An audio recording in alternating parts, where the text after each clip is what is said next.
Young faced additional challenges in the 1st District with civil strife between Filipinos and the Revolutionary Guardia de Honor. The Guardia was a millenarian society that challenged the oligarchic Principalia system that dominated Filipino society. American commanders initially viewed the Guardia as another obstacle, but came to see them as a useful network to gather intelligence and a loyal police force for destroying insurgent supporting infrastructure. In La Union, the Guardia capitalized on their usefulness to the Americans by exacting vigilante justice. In another region of the 1st District, Ilocos Norte, Lieutenant Colonel Robert Houts faced a religiously motivated conflict against an insurgent leader, Father Gregorio Aglipe. Aglipe had called many of his followers into service out of their duties as Catholics.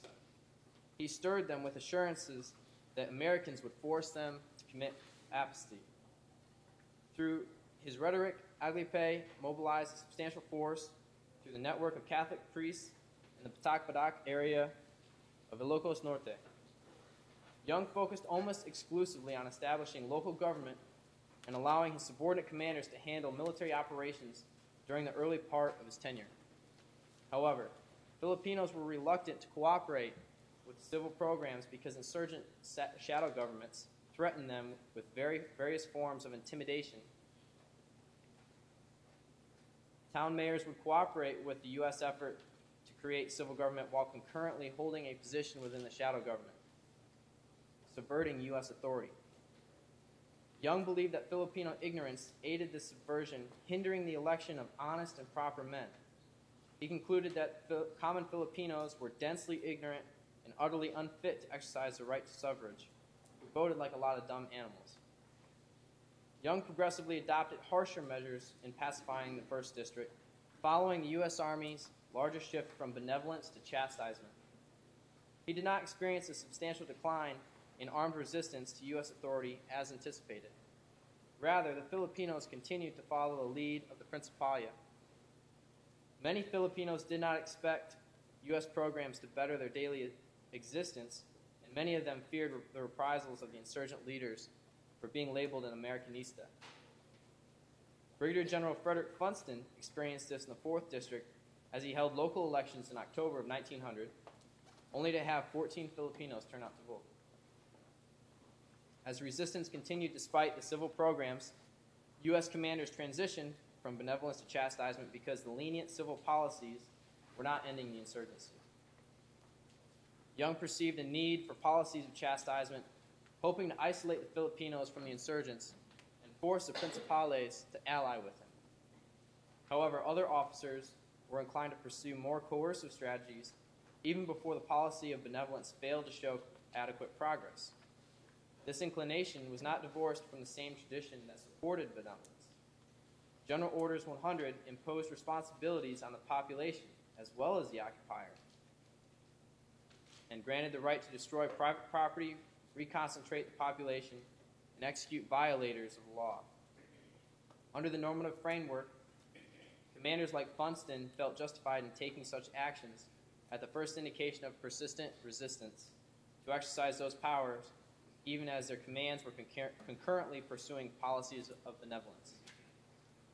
When Funston took command of the 4th District in early 1900, he was instructed to focus on the establishment of civil government in the villages and towns he was responsible for, and to build a native police force for enforcing law and order in those villages. Despite this explicit guidance, Funston invested relatively little in civil actions. He did not make any progress in creating a police force until October of that year, and he disbanded it in December over the loss of 2 pistols by Filipino peace officers. Funston would not reinstate the police force until January of 1900. He made no significant effort to establish civil government in 1900. In fact, Funston took small interest in managing any effort except military operations in the field. He devolved most of his staff responsibilities to his overworked adjutant, Captain Ernest Smith. Funston's focus on fighting insurgents was complemented by subordinates to organize indigenous scouts to aid in the effort to deflect insurgency. Colonel Lyman Kennan commanded the 34th U.S. Volunteer Infantry Regiment and developed a close working relationship with the Ilocanos in the area. He recommended that auxiliary Ilocano military units and police units be created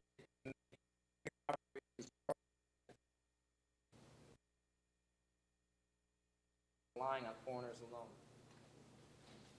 Kennan created Ilocano and municipal police units in the regions of the district he was directly responsible for. Funston did act on the idea of Ilocano auxiliaries and authorized the creation of a 100-man scout unit. Major General Elwell Otis, commanding the U.S. Division of the Philippines, refused to authorize auxiliary units of greater strength than 100 men, deeming them inexpedient at the time.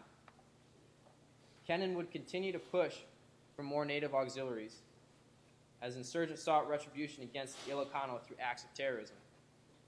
In a couple of gruesome episodes of intimidation, the insurgents decapitated an elderly woman and buried 2 men alive.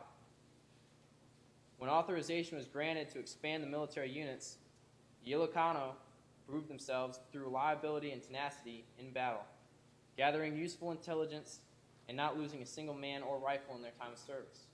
By the end of 1900, Funston was able to rely on these scouts extensively. This did not mean that the 4th District did not witness benevolent pacification techniques. Several of Funston's subordinate leaders took a more energetic approach to civil affairs at their own level. Major William C. Brown held councils with the Malabar in this region to discuss taxes, establishing schools, and improving local roads. He used the informal system of town councils that had sprung up in the absence of a more formal system to conduct his discussions. Major John A. Baldwin, in charge of the region around San Isidro, implemented extensive reforms in civic sanitation, a prohibition of hard liquor, and displays of public nudity. His intent was to empower the Filipinos of San Isidro with self-interest, to put them on a true path to civilization. Both Majors Brown and Baldwin were left to decide on their own course of action in civil affairs, as were other commanders under Funston in the 4th District, resulting in separate techniques for building stability. Thus, within Funston's command, the pacification practices of the U.S. Army varied greatly. Historian John Gates argued the U.S. Army pacification strategy in the Philippines was largely driven by pragmatic considerations they encountered in the Philippines. The range of approaches to pacification within the districts revealed both the varied nature of the insurgency as well as the empirical basis for the counterinsurgent's response. Yet the localized character of the pacification campaigns of the Philippine War were also linked by a common conceptual foundation in the past through historical memory and the gradual adoption of General Orders 100 as officers began to deal with the demands of pacification and occupation. Even among amateur officers like Funston, this tradition exerted a powerful influence because of documents like General Orders 100 and others that ensured those ideas would be broadly understood and accepted.